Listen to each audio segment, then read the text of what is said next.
கொஞ்சம் ஃபிட்டு எங்க அம்மா ரொம்ப ஸ்ட்ரிக்ட் பின்னாடி தெரிய வேணா நீ நடைய கொஞ்சம் கட்டு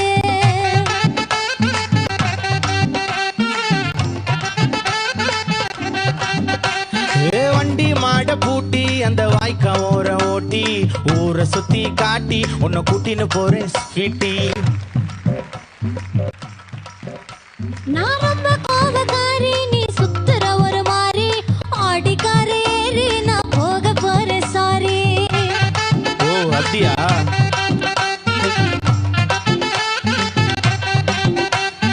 வைக்க மாட்டேன் தாடி நீ வேணா எனக்கு போடி இந்த மாமாவை தான் தேடி உன் தங்கச்சி வர ஓடி